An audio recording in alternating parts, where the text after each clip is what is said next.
Thank you very much. I haven't coached a game or won a game in 25 years, so. Well, very nice to see so many people. I thought we'd maybe have 5 or 10 show up. When I heard it was going to be the Historical Society, I figured, well, I'm kind of history now when you get really old. And saw Dan Skank here just a little bit ago, and he and I were classmates. He was telling me what a great football player he was. And he said you're right in there with Jeff Ogard. And so I understand Jeff lives here now, so say hello. Well, you know, many times things really aren't as they seem. And it's a story that pretty well illustrates this. This was a friend of mine who lived in Omaha. He'd been out of work for some time. And finally one day he was driving by the zoo there in Omaha, and he saw a sign out front that said "Help Wanted." So he went in and inquired about the job, and the director of the zoo interviewed him, and he said, we really got a problem here. He said, our gorilla died, and you can't be a first-class zoo without a gorilla. He said, we've looked everywhere, all around the country, and even internationally, we can't find a gorilla. We said, we do have a gorilla suit, and that's the job. Somebody's going to have to dress up in that gorilla suit and be a gorilla until we can get a real one.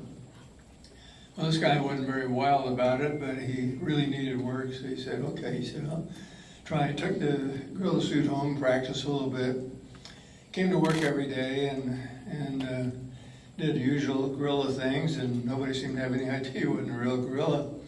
Then he got kind of bored, and went in to see the director of the zoo, and he said, how would it be if we build a big trapeze? And I can swing back and forth over all the other animals' cages and spice up my act. Well, much to his surprise, the guy said, yeah. He said, I think that'd be a good idea. So he built this really huge trapeze, and he was swinging back and forth and drawing some really big crowds.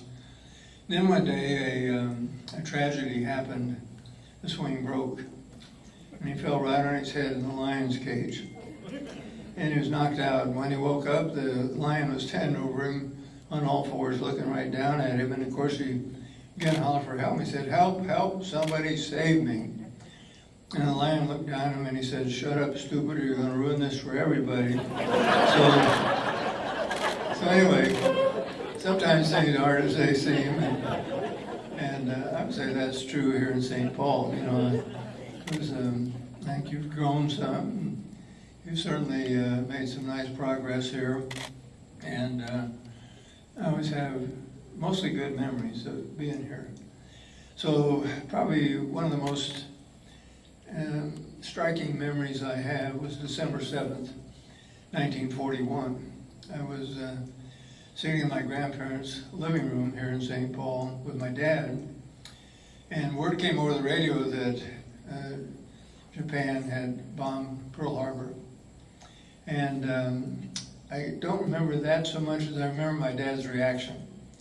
He jumped out of his chair and he said, I'm going to get into this thing. And I knew something kind of big had happened. He was married, had 2 kids. He was 35 years old.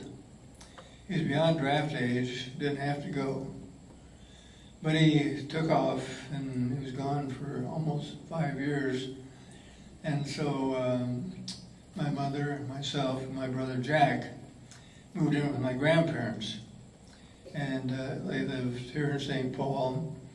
And my granddad family was from Ireland, and they spent a little time up in Portage-la Prairie up in Canada, and then came here. And my granddad had a farm. He actually had 2. And so one farm was over by Farwell, and then one was out at Cheyenne Wells in Colorado. And we took a trip out there to look at the farm. And one of the first memories I have that was really kind of outstanding was I stood on an anthill, and it was red ants. And all of a sudden, I had this tremendous number of pain, and it was these red ants that crawled up my pants.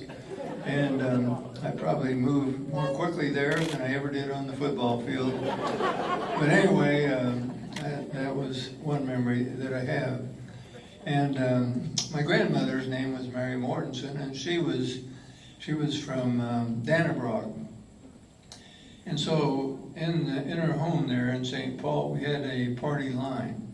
I don't know how many remember party lines, but when you start talking on the phone, you hear click, click, click, and a whole bunch of people will be listening.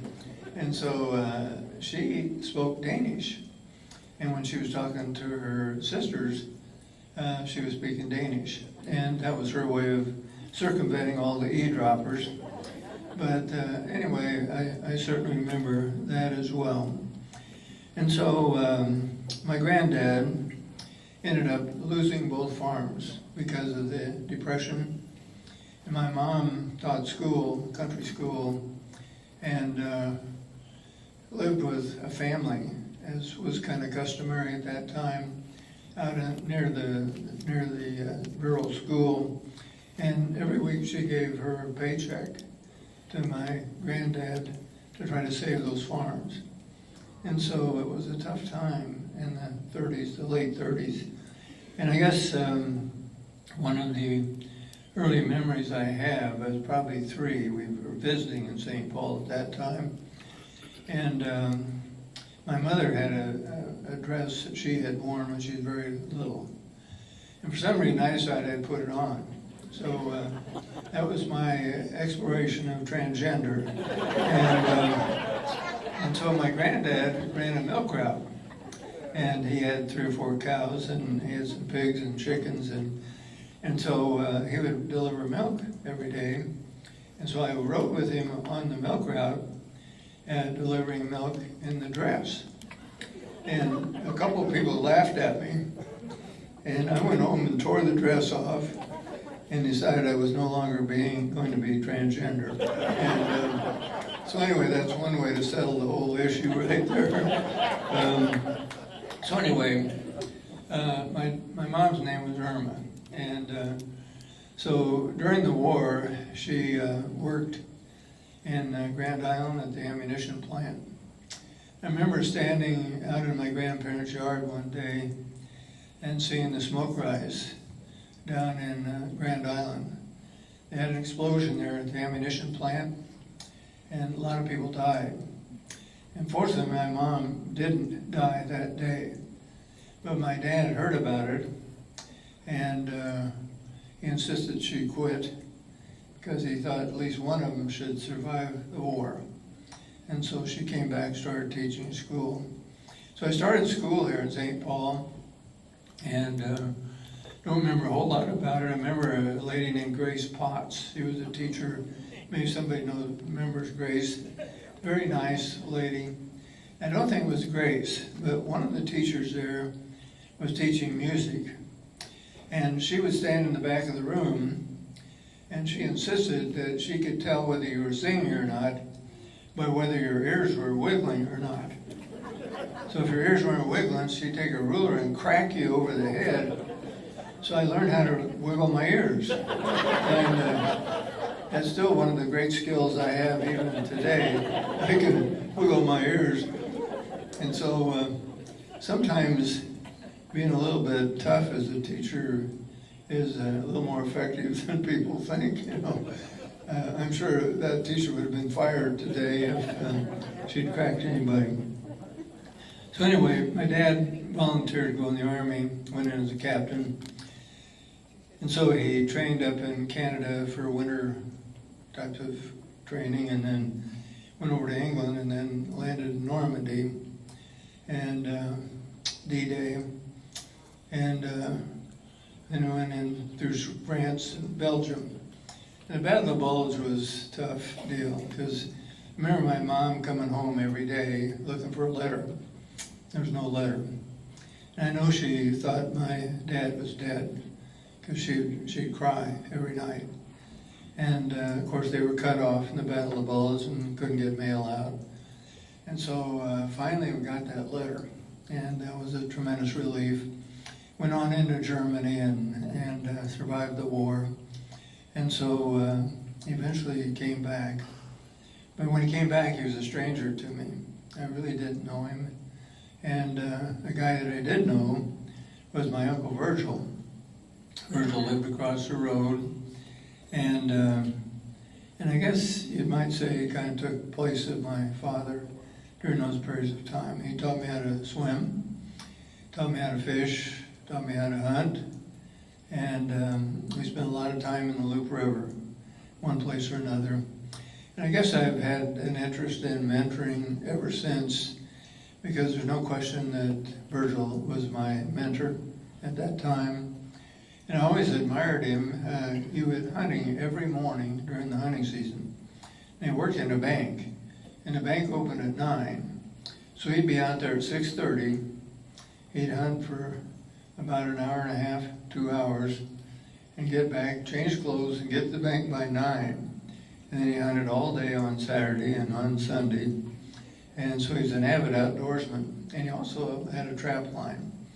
You may not remember these things, but at that time a lot of people wore fur coats. So a beaver pelt would bring $50, which at that time was worth a lot of money. A mink coat or mink pelt would be somewhere $25, $35, and muskrat would be $3, $4, $5. So he did a lot of trapping as well, and I remember those days very well. So anyway, wanted to just give a few memories that I have of my time here. And I guess one thing that sticks out in my mind is that during the war there was rationing. And so gasoline was rationed, butter was rationed, I think meat was rationed, and you had some kind of stamps that would allow you to get so much. And the speed limit on the highway was 45 miles an hour. So going to Grand Island was a big trip at 45 miles an hour. And I remember Victory Gardens. I don't know if anybody remembers those. My grandmother had a Victory Garden, and it was pretty big, and a lot of corn, tomatoes, cucumbers, potatoes, the whole deal. And so the thing that was interesting about that time was that the country was totally unified, and everybody was on the same page. Everybody was pulling together. And I guess I saw that one more time, and that was after 9/11. I was in Washington, and you remember that the 2 planes flew into the World Trade Center, and then one plane flew up the mall toward the Capitol, and then veered to the right and went into the military building there. And one plane was out over Pennsylvania, and some people charged the cockpit. And I think that one was headed for the Capitol building, where I would have been, and the plane crashed. And so for about 6 months, the country pulled together. Even Congress pulled together, if you can imagine that. It was a time that I guess it was encouraging to me, because it did indicate that people could and would work together in a crisis. And the tough thing now is that I think that we may be a little bit more in a crisis mode than we think.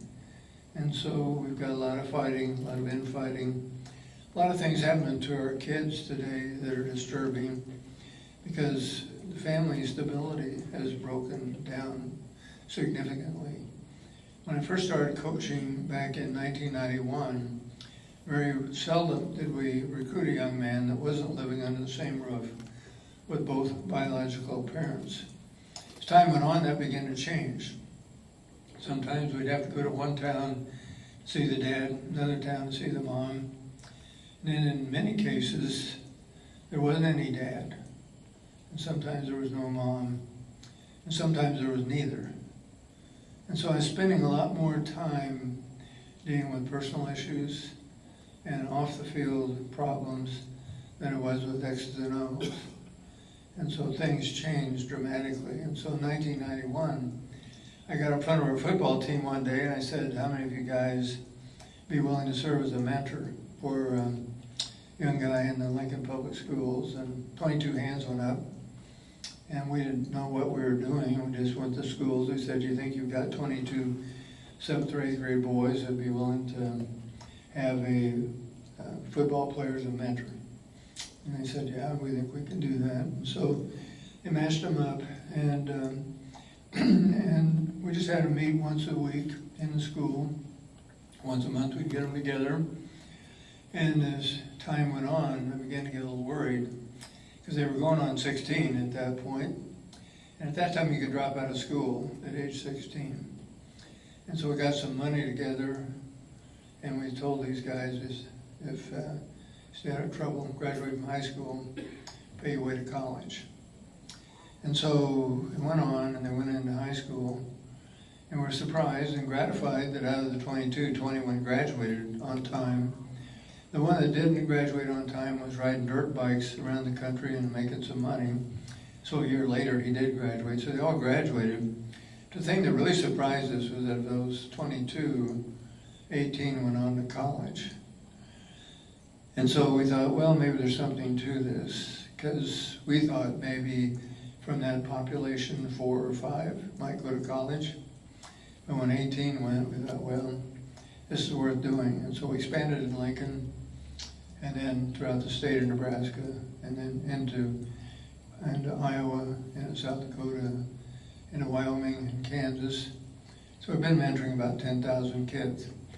We mentor here in St. Paul as well. I'm going to stop up and see the superintendent here a little while and talk to the building coordinators and work with teammates. And my guess is that what they'll tell me is that they have more kids who want to mentor than they have mentors. So I guess this is kind of a backhanded way of saying, appealing to you that if you would simply be willing to give your time once a week, maybe during the lunch period, 35, 40 minutes, it makes a huge difference. Our graduation rate in teammates currently is between 95 and 98%. And of course, the national average is somewhere around 80%. And most of our kids are free and reduced lunch, and most of them are single parent families.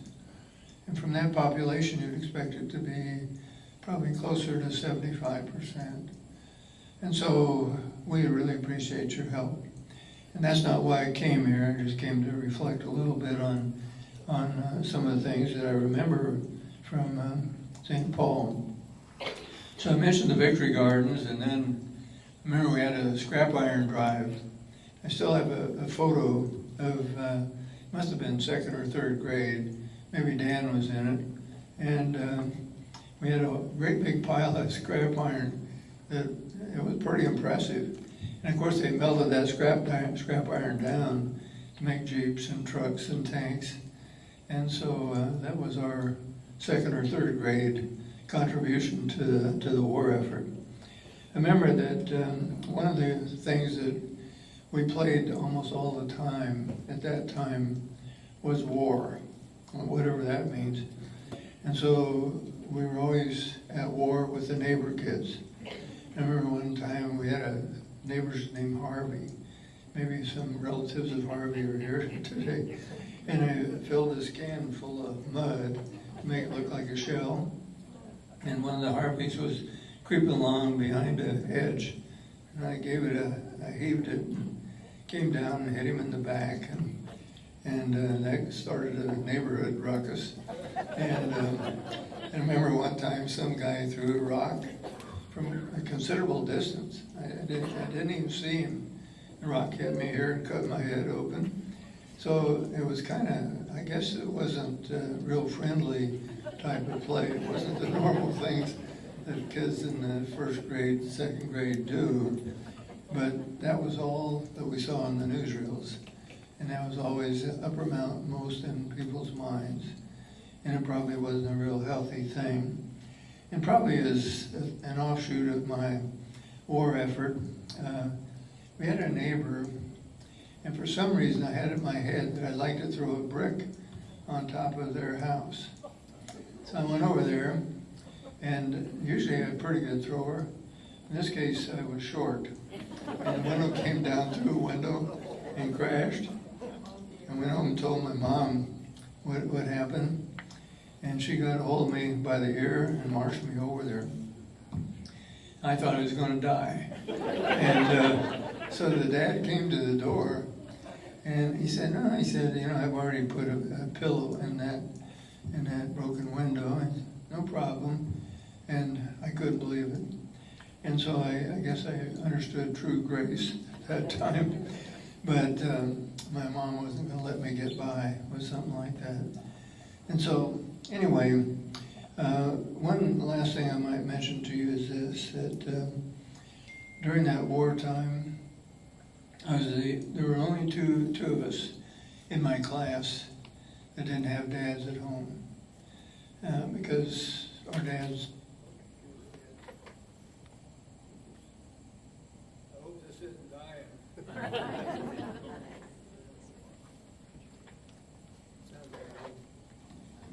Yeah. Now here, I got it again, so maybe it'll come on. So anyway, it was a difficult time.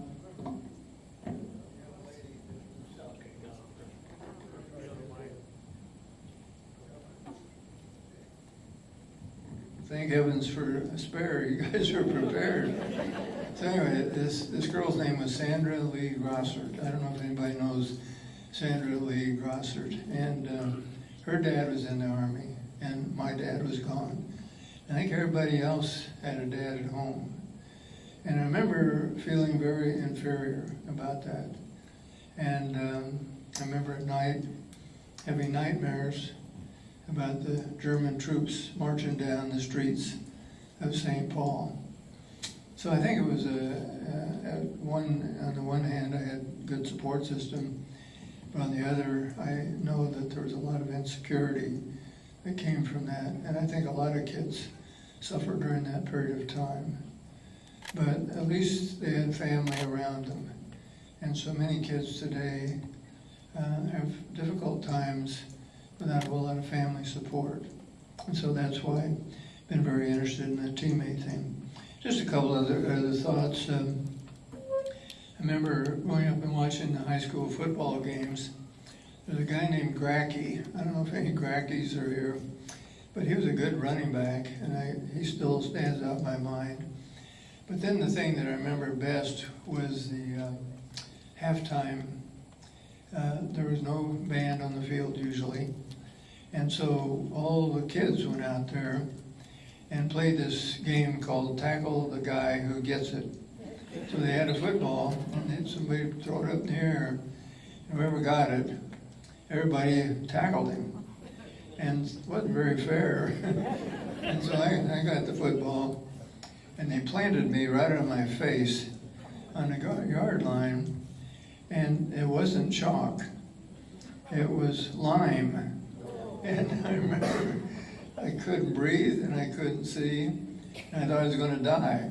And so that was my first football injury, and maybe the most severe one that I can remember having. So anyway, well, and just a couple other thoughts. I remember the bombers flying over from the air base in Grand Island. Maybe some of you remember those if you're old enough.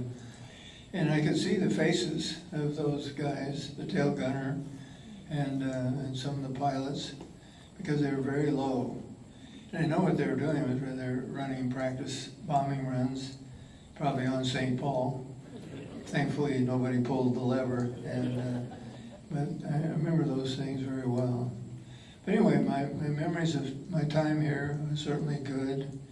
And I think St. Paul kind of represents a lot of communities in Nebraska where there's a good community feeling, generally a pretty good value system. And this is really the kind of community that I think our state has to count on. And so I appreciate that greatly. I know some of you may have a question or two, and I'll be glad to answer any questions you have. And so this has not been a very profound talk, but I was just asked to talk a little bit about some of the things I remembered. And I guess those are the things that are first and foremost on my mind today. So anybody have anything you want me to talk about? I can always talk about football. I don't know much about it anymore. I'd like to tell you a couple stories. What's that? Yeah, Dan? Yeah. You didn't mention we played football during the season over your uncle's Virgil, and most of the time. And I don't know how much younger Jack was than you, but you would not let him play. And all of us did not want him playing because we were big and second graders and third graders. We weren't very big, but we'd not let him play. And then another time, we went over to Bobby Getch's house playing football. And do you remember this?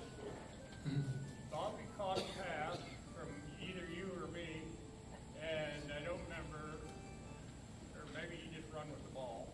But we were supposed to be playing touch, but he got tackled, and three of us ended up, one was blocking and two of us trying to tackle, and we ended up on top of Bobby, and there was a crunch, and he started bawling, and his mother come running out, and he broke his leg. Do you remember that at all? Well, no, but I do remember Bobby Jack. Yeah, And Bobby broke his leg that day and was in a cast. yeah, well, Tom didn't it was know probably me. me that did it too. Tom didn't know me because he used to see me in bib overalls. That's all I ever remember. Yeah. No, I remember you. Hand-me-downs at that. I remember you very well, and I do remember this about Bobby. He lived out of town, and he was fairly short. And riding his horse, I was riding behind him, and the horse ran away with us, and ran underneath the clothesline. And Bobby was pretty low to the horse, and the clothesline caught me right here and peeled me off the horse. And I know if I'd weighed more, I might have died. But I had this real deep bruise across my throat for about 3 weeks, and so I do remember him. Yeah, and I remember that Dan was a great football player, and we probably should have recruited him, but we didn't. My grades were good enough. Anything else you guys like to ask about or talk about? I'd like to know how many kids you have. Mr. Osborne. How many kids I have? Okay, well, I'll answer a question and then you, okay? I have 3 kids, and they're all living in Lincoln at the present time. And they're getting older. The oldest one's 58, and we have 5 grandchildren. And my son Mike played at Hastings College and owns his own business. I have 2 daughters, and one of them, Susie, ran Teammates for 12 years. Now runs the foundation at Teammates. So I'm proud of them all. They're doing good. Yeah, did you have a question? Yes, Mr. Osborne, kind of a two-part question, if I may, but with the mayor explained your background and experiences, and he had mentioned the mentorship, so we would like to say special thanks for your promotion and the mentorship that's developed across our state and the things you're doing. I like also how you shared about the war, a lot of experiences, but of all the events and activities, whether it's on the field or in the family, or if you could pick out one in your lifetime that you would like to experience over, well, would you care to share something that maybe stands out about maybe some of the other experiences you've had? Okay. I didn't necessarily catch all of that. Did you, what I would do over? Well, Or experiencing. What was your best experience? my best experience? Okay. Well, probably the best experience was marrying my wife. I thought I better I don't want word getting back to her that I said something else. But, Nancy was really a good coach's wife. She, you're always in a kind of a goldfish bowl, and I remember she used to she sat on the stands for almost 18 years of the 25 years I was a head coach. And she heard all kinds of things about how bad a coach was. And she'd come home and sometimes she agreed with these people. But she was always able to roll with the punch pretty well and really did a great job with her kids. And so probably that and my family are the things I'm proudest of. I've walked down the halls there at the university and I see trophies. And some of those trophies go back to the 1920s and the 1930s. And those trophies have grown dim, not necessarily rusty, but they haven't been polished. And I don't know those players, and I don't know those coaches. And that's the way it's going to be with me. There's going to be a time that a few of you remember when I was a coach, some of you don't. And so those things pass pretty quickly. And so I guess whatever legacy I might have would pretty much live on in the lives of the players I coached. And hopefully I coached them in a way where it was positive and where it benefited them in some way. And the thing that's been kind of interesting is I've talked to a lot of former players who have said that what they learned on that football field, and some of these guys were guys who never played a lot. These are scout team guys. Got one right now that runs Nebraska Crossing and is doing tremendous business. And he always says that I think I learned more there than any place. And so I would say that it is possible on the athletic field. It's a great teaching field because you got everybody's attention. There's a lot on the line. And how you treat people under those circumstances makes a big difference. And so overall, I think that most players had a positive experience. At least I hope so. And so that's one thing I'm proud of. The championships and the rings, those things eventually fade pretty quickly. And I will, as an addendum, say this. I really hope Matt Rule does well, because we can't really afford another losing season. At one time, I didn't think we'd ever have a losing season.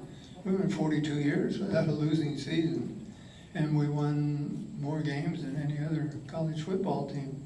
I think we won 82% of our games. That was Bob Devaney, me, and Frank Solich. And Ohio State was next at 75%. And then all of a sudden now we've had 5 straight losing seasons. And I've been amazed at the fan base. I can't believe any place in the country where people still fill the stadium with 5 losing seasons. Most places it'd be about half empty. And so the fan base has been spectacular and unbelievable, really. And I think Matt is pushing the right buttons. You're going to see a pretty physical football team, and the talent level is not overwhelming, I don't think, but it's pretty good. It's better than I think he thought it would be. So I guess I'm cautiously optimistic, but I've been there before, so we'll see what happens. Anything else you want to ask about? Yes, sir. Go ahead. I just kind of wondering, what happened to Scott Frost? Where did he go wrong? Well, number one, I'm never going to throw a former player under the bus, And let me just say this. Coaching is not as easy as it looks, because you're dealing with 150 young people. And in most businesses, you don't have 80,000 people sitting there judging what you're doing every 7 days. And so it's an unusual profession. And the average tenure of a Division I coach, that's head coach, assistant coach, is 3 years. And I felt very fortunate to be in one place for 42 years. And so I think I saw the best of it, but it is tough. And the one thing I would say is that when Scott came here, he wasn't inheriting a full deck. I mean, there was a tremendous talent. And then COVID hit, and that was kind of disturbing. And then he had a lot of close games. I think he had a tremendous number of losses that were one-score games. And just one turnover, one play here, one play there. And so I'm not saying that he had a great career at Nebraska, but if you think about it, went down to Central Florida. First year he was 6-6, and the next year he was 13-0. And the year before he got there, they were 0-12. So I don't think you can say the guy was totally inept, you know. He was probably the most sought-after coach in the country when he came to Nebraska. And then you think about social media. And I talked to Trev Alberts the other day and was complaining about something, and he said, "Don't worry." He said, "You know, sooner or later, I'm gonna have a deal where I'm accused of running off with my wife and having a bunch of kids and all kinds of, social media is brutal." And so I'd never been a part of it, never have, try not to ever tweet or Twitter or whatever. And, but it is really tough. So, but I feel bad for him, I feel bad about it. And I know that I've tried to talk to him, and right now he's down in Arizona. But it's pretty hot there, 120 degrees every day. And but I hope he gets a job again, and hopefully things get better for him. Anything else? Yes, ma'am. I would like to share something from many years ago. I was an assessor, and I was at a class that was on the East Campus, and you were speaking, and they had extra breakfast down below, and they had extra tickets, and they gave you one. And you said something there that I remembered all these years. One of the reporters asked you, what did you most want to see happen to your players? And your answer was, I want them to get a good education so they can make a good living, because most of them are not going to play professional sports. From a coach at Nebraska, that was a fabulous thing. Well, no, we put a lot of emphasis on graduation, and we've graduated 96% of our players that played there. And the few that haven't, for the most part, have gone into NFL first-round picks, and they don't come back. We call them on the phone, and we give them a scholarship, and we encourage them. Johnny Rogers came back when he was 40 years old and finished up. So having an education is really important. Yeah. Anything else you guys would like to ask about? Yes, ma'am. I was gonna tell you, my brothers were the ones that you were playing in the lot, vacant lot next door. I'm a Harvey girl. Oh, And so that was my brothers you were playing with there. And I almost babysat you one night. Your mom called me and wanted to know if I would come over and sit with you tonight, if Grandpa didn't get home in time. I almost was your babysitter.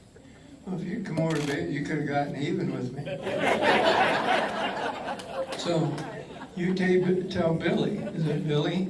Yeah, Bill and Tell- Russell. were the two. Tell Bill I'm sorry about throwing that can of mud on his back.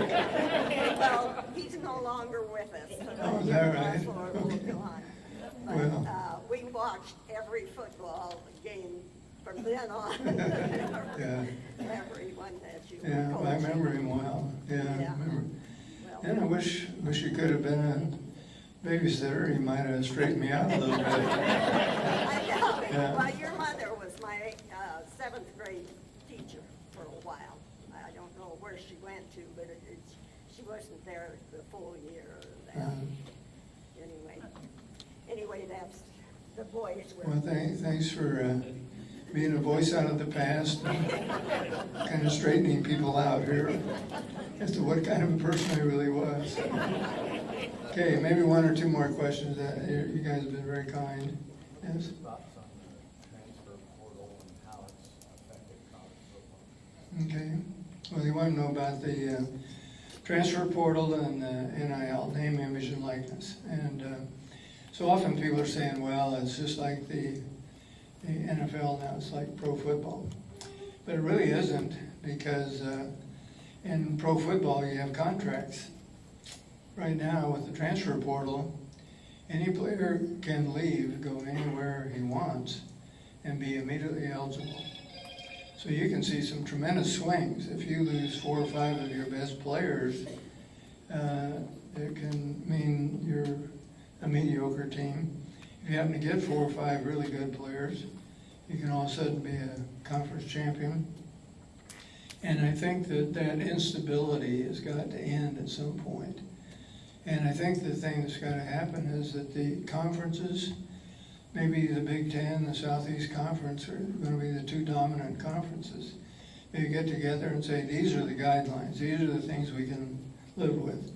Some people are trying to go through Congress to get legislation to straighten out college athletics, and that's a scary thought, because then all of a sudden it becomes political, and I don't know if that's the answer.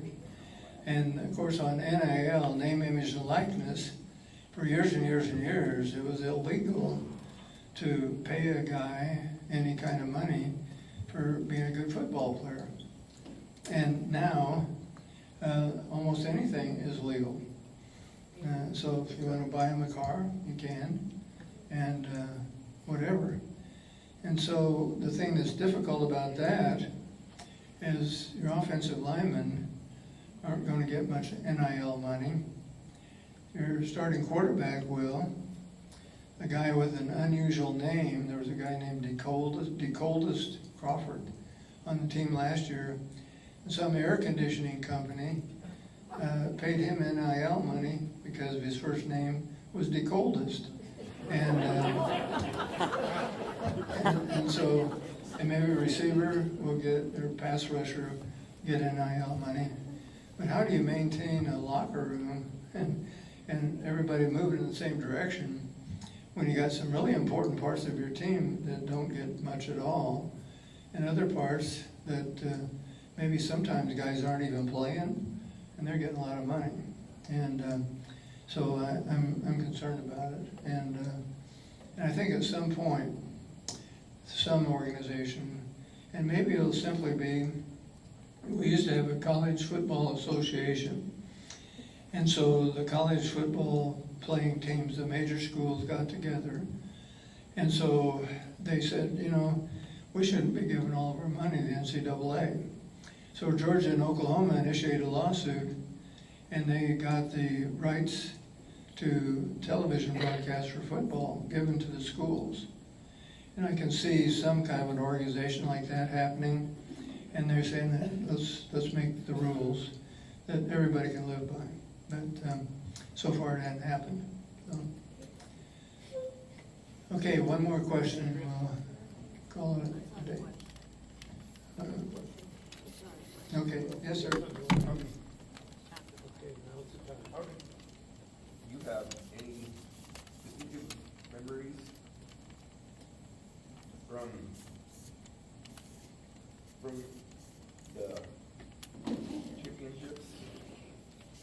Memories of the championships? Yeah, I remember some championships.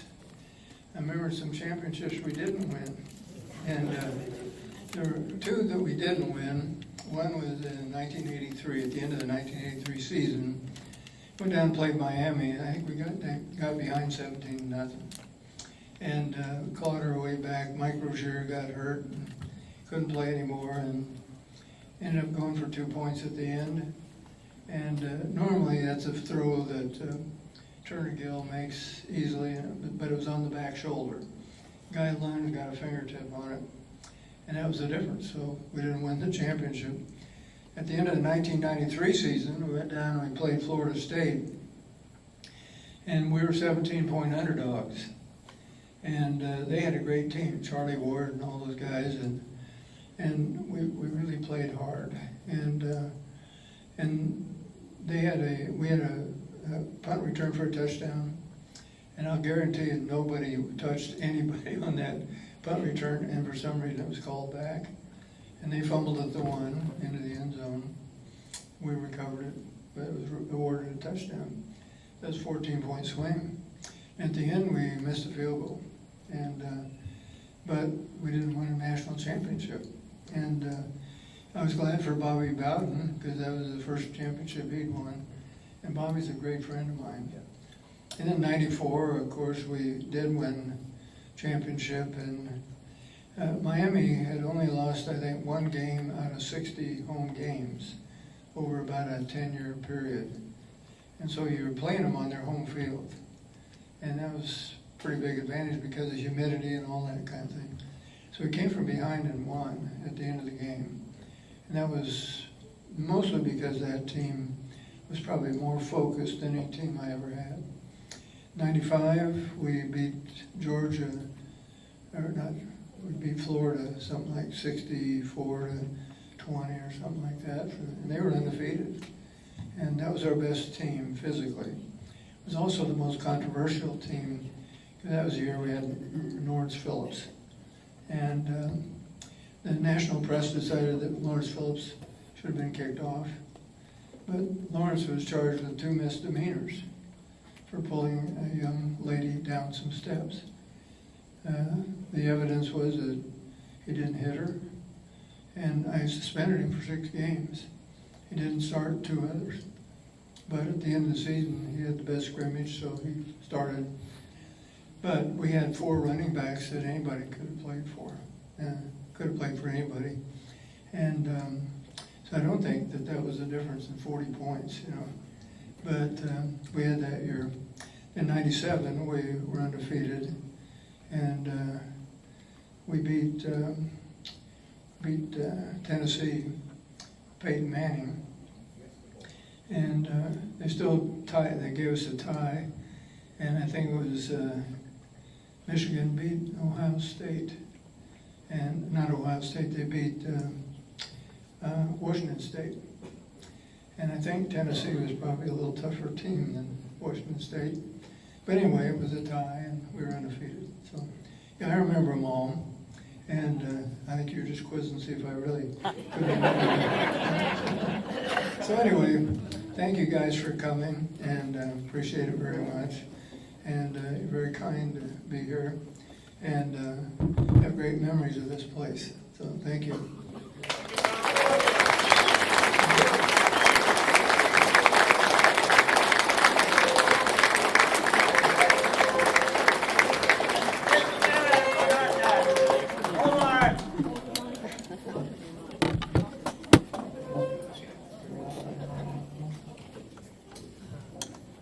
I'm speaking for him.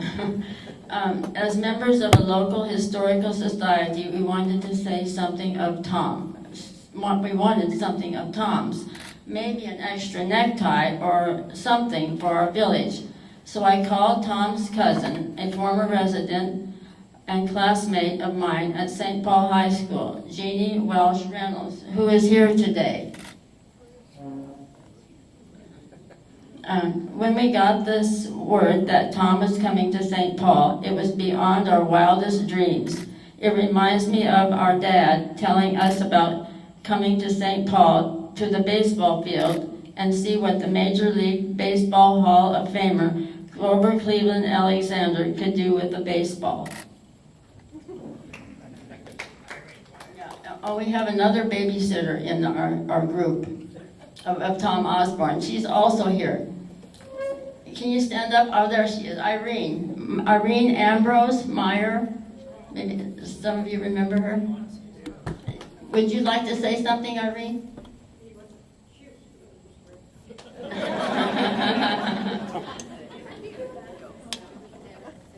Oh, okay. She babysat him once. I think you called him Little Tommy? Okay. Okay.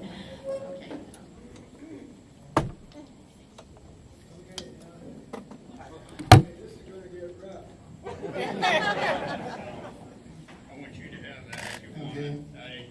And Dan's got a picture of the scrap iron drive. That picture with you right here, that's you, and I'm over here. We're about the same size. They have overalls, is that you? Yeah, no, that's me here. Okay, all right. And, Well, we look really good in yeah, that for picture. sure.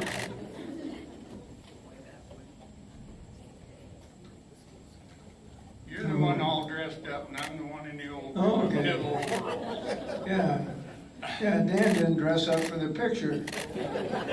I'm pretty upset about that. The grade 2 and they're grade 3. Yeah, well, that's really nice.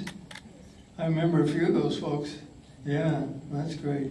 I followed your career the whole time, Tom. Well, Very proud of you. well, thank you, Dan. It's good to see Give you. you a hug behind. Okay. Good to see the old pictures. You guys have been very kind, and it's been a long session here, but I appreciate your coming very much. And if somebody has something to sign, I'll try to sign it. And I gotta go up to high school and talk to the superintendent. So, anyway, thank you.